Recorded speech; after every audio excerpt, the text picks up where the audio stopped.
আসসালামু আলাইকুম প্রিয় বন্ধুগণ।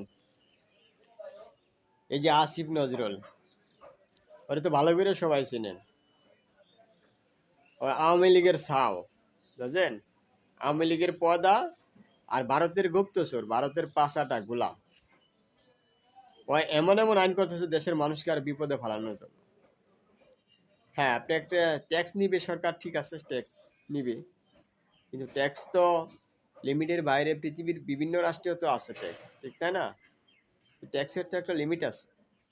হ্যাঁ, আপনি 5% ট্যাক্স নিতে পারেন, 5% ট্যাক্স নিতে পারেন সর্বোচ্চ। আপনি যারা বাহির থেকে আসতেছে জিনিসপত্র নিয়ে, তাদের সর্বোচ্চ বাহির থেকে যে জিনিসগুলো আনতেছে, হয়তো এটাতে আপনি 5%-এর জায়গায় ডবল নিতে পারেন, 10% নিতে পারেন। কিন্তু তাই বলে তো আপনি 57%, 59% ট্যাক্স নেবেন? হয়তো ডাকাতি করা এসছে ভালো। যে অস্ত্র নিয়ে ডাইরেক্ট ঠেকায় যে ডাকাত নিয়ে যায় না, তাও মানুষ এতটা কষ্ট পাবে না। ওই সামনে যেভাবে কষ্ট নিচ্ছে, যে প্রবাসীরা যে এখন রেমিটেন্স শাট ডাউন করে দিবি, হুন্ডিতে লাগাইবি, তাহলে সেটা কি খুব ভালো হবে? আসিফ নজরুল ওই আসলে ভারতের পাঁচাটা গোলাম, সে ভারতের একটা গুপ্তচর। ও পৃথিবীর যে রাষ্ট্রে যাইবে তার জুতা পিটা ছাড়া ওর কোনো শান্তি নেই। ওর জুতা পিটা দিবেন, ও কিছুটা ভালো হইবে, নাহলে ভালো হইবে না। এই আসিফ নজরুল নিয়ে এর আগে অনেক কথা বলছি। ওর লজ্জা শরম বলতে কিছু নাই, বুঝছেন? ওরে বানাইছে ওর মতো একটা ভারতের গু খাওয়া, ভারতের প্রস্রাব খাওয়া একটা ভারতের গুপ্তচর। ও এসে আইন উপদেষ্টা। ওই প্রবাসীদেরকে নিয়ে এই 1 বছরের ভিতরে প্রবাসীদেরকে নিয়ে এতটা ভোগান্তিতে শিকার হয়েছে, তার মধ্যে কোনো পদক্ষেপ নেয় না।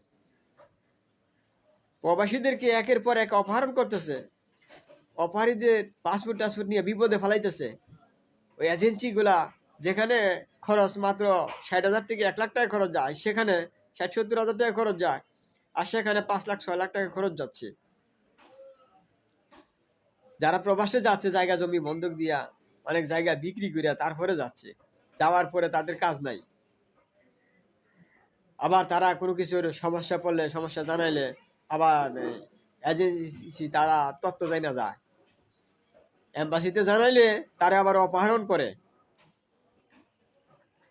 ওই সমস্ত বিরুদ্ধে কোনো পদক্ষেপ, তেমন কোনো কার্যকরী পদক্ষেপ এখন পর্যন্ত আমরা চোখে পড়ে নাই। যা সৌদি সরকার যে পদক্ষেপটা নিচ্ছে সেটা বাস্তবায়ন করতেছে, কিন্তু আমাদের চোখে এরকম পদক্ষেপ পড়ে নাই।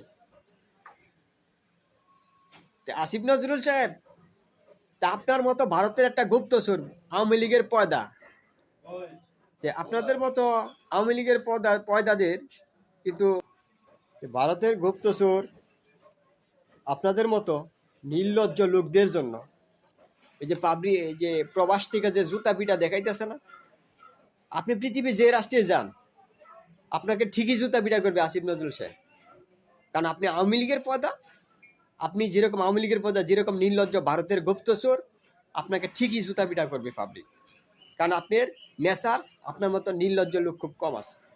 আপনি যেরকম নির্লজ্জ, এরকম অপদার্থ, এরকম এরকম আপনি দুর্চরিত্র লম্পট, খাটকা পানির মধ্যে ফার্স্ট, বুঝেন নাই? কারণ আপনি ভালো হইবেন না তো, জুতা পিটা করলেও আপনি ভালো হইবেন না, আপনি পরিবর্তন হবেন না। এই আইনের নামে যে বদমাইশি করতেছেন, দেশের জনগণকে নিয়ে খেলতেছেন, ভাবছেন দেশের জনগণ কিছু বুঝে না, না মনে করছেন দেশের জনগণ কিছু কইতাছে না, যে নির্বাচন হয়ে যাক, যায় যাবে গানে, পরিবর্তন হবে না। না, পাবলিক পৃথিবীর যে রাষ্ট্রে যান জুতা দা পিটাই আপনার দাঁতগুলা খুলে ফেলাবে। আসিফ নজরুল সাহেব, এখনো সময় আছে পরিবর্তন হবে। আমরা চাই আপনি ভালো হন। আপনি বলছিলেন না দেশের মানুষকে প্রাণ খুলে খুশি করে কাজ করলে আল্লাহ খুশি হয়ে যাবে, আল্লাহ খুশি হওয়ার চিন্তায় কাজ করে। আর নাইলে ওই পাবলিক কইছে না, পৃথিবীর যে রাষ্ট্রে যান, সারা পৃথিবীর সব রাষ্ট্রে বাংলাদেশিরা আছে, আপনারা জেনে পাবে হ্যাঁ কিন্তু জুতা দিয়ে পিটাইবে। অতএব জুতা পিটা খাওয়ার কাজ করেন না, ভালোর দিকে ফিরে আসেন, ভালোর পথে ফিরে আসেন। এই সমস্ত আইন বাদ দেন, বাদ দিয়ে আপনি যেটা করার সেটা করেন। 5% ট্যাক্স আপনি সেটা করেন। নতুন মোবাইল কিনলে 5% ট্যাক্স দিতে হবে, বাইরে থেকে ফোন আসলে 10% ট্যাক্স। আপনি সিস্টেম করেন, জুলুম করবেন না। আর জুলুম করলে ওই যে পাবলিক যেভাবে যাইছে না, লকডাউন শুধু খালি ওই যে শাট ডাউন করে দিবে রেমিটেন্স, শুধু রেমিটেন্স শাট ডাউন না, সাথে কিন্তু ওই পায়ের নিচে যে তাই না জুতা দেখাইছে না, ওই জুতাও কিন্তু আপনার জন্য অপেক্ষায় থাকবে। অতএব সময় আছে, পরিবর্তন হন। প্রধান উপদেষ্টার প্রতি আহ্বান জানাচ্ছি, আপনারা এই সমস্ত জুলুম পীড়িত আইন থেকে আপনারা পরিবর্তন হন, দেশের মানুষের কল্যাণে কাজ করার জন্য পদক্ষেপ গ্রহণ করেন, মানুষের প্রতি জুলুম করবেন না।